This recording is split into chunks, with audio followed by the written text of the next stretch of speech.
keeping track of the NuGet packages in all of your projects in a solution can be much easier if you're using Visual Studio. Let's look at how in 10 minutes or less. Now, for most of my training, I work to give you an in-depth look at technology, so you understand the when and the why to use something, not just how to use it. But sometimes you just need a quick answer to the question, how do I do this? That's why I created this 10-minute training series. So here in Visual Studio, I've created 3 projects. Now, these 3 projects don't do anything. We have just a console app that's program CS that has Hello World. We have a couple of class ones that are empty for 2 different libraries. And I've put some random, semi-random NuGet packages in all 3. I want to demonstrate kind of what you would go through and how to make it easier for working with NuGet packages. Now, first off, you may have seen this dialog at the top. This solution contains packages with vulnerabilities. And if you scroll down, my font is zoomed in, that's why I have to scroll. It says manage NuGet packages or fix with GitHub Copilot. I would recommend not fixing with GitHub Copilot.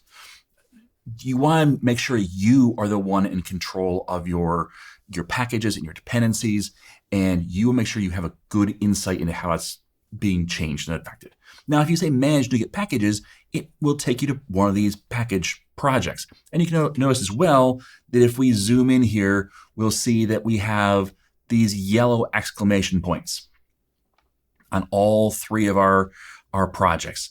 And what that means is in here is a vulnerable package. And you should be aware of this, and you should hopefully address it as soon as possible.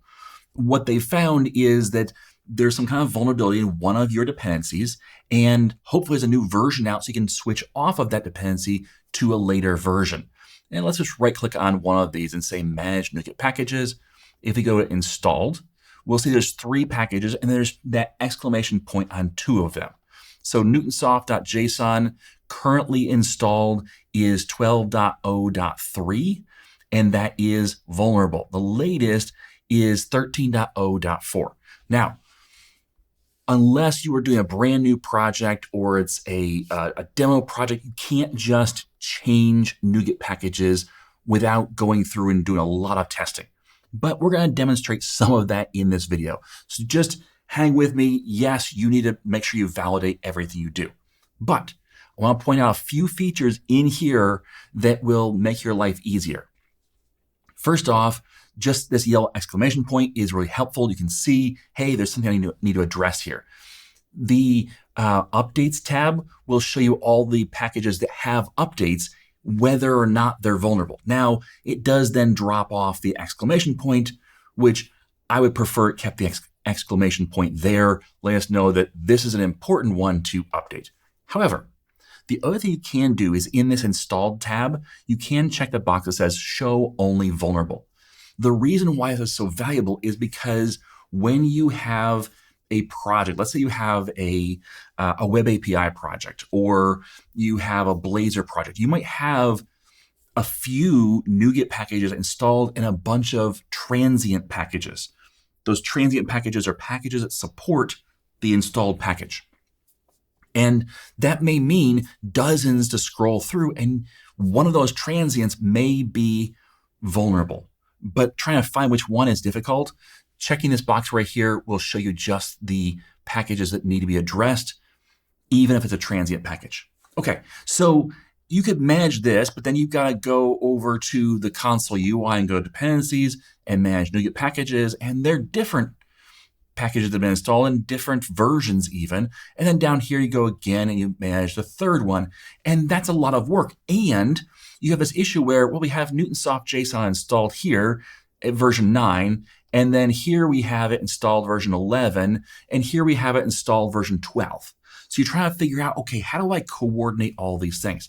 Now, there is a separate concept I'm not covering in this video called central package management.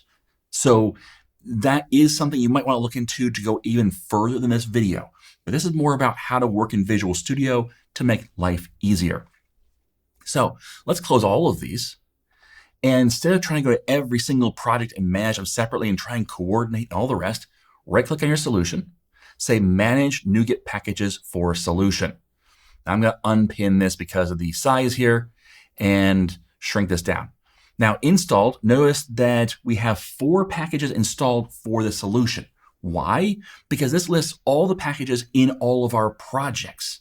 So, for example, if we select Newtonsoft right here, and let's make this bigger, we can see that there's 3 projects in 3 versions.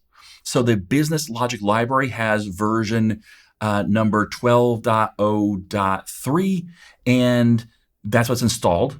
Then the core UI has 11.0.2, and the data access library has 9.0.1. And this one in particular is vulnerable. So what we can do here is we can manage this manage all of these if we want from here. So I selected all of them, and I can say, let's go ahead and install 13.0.4, which is the latest for all of them. If I hit install, now if you go back to Newtonsoft, now all of them are on the same version, and it's a no longer vulnerable version. So I've done that all from one spot. Now, I don't have to install it for all of them. And again, you should know what you can and cannot install for your project. But OpenTelemetry is only installed for one project, and it's vulnerable. So I could say, you know what? Let's select just the library that has it, and let's change the version to 1.17. And I hit install, and I have to accept the terms, and now it's 1.17. So this allows me to go through all of my packages, see which ones need updates even. I can say, okay, Dapper needs updates, but only on this version.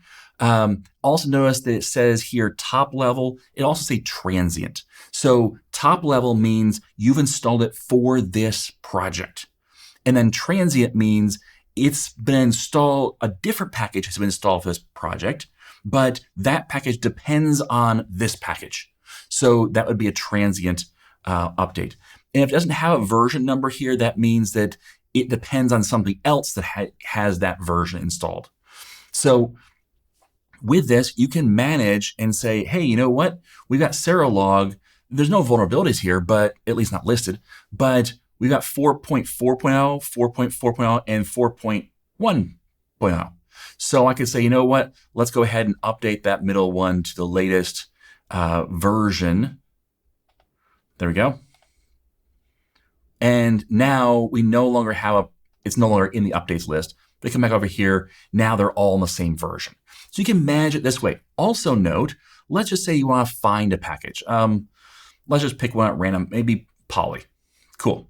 So you say, you know what? I think I want to install Poly, but I want to install it in one place, or maybe 2 places, maybe the libraries. Not a problem. You choose the place you want to install it, and you say install.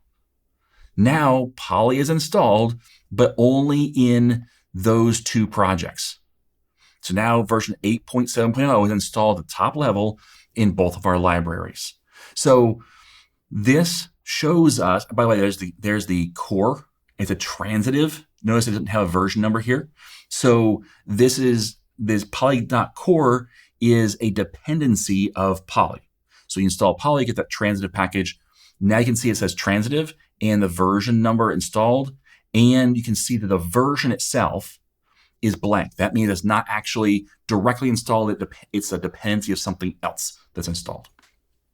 Now, if I wanted to, I could say, you know what? I want to install poly.core itself into this data access library for some reason.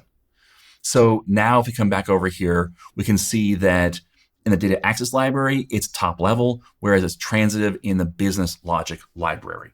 So lots of cool stuff you can do in this central management place. This is the place to manage all your NuGet packages very easily for your entire solution.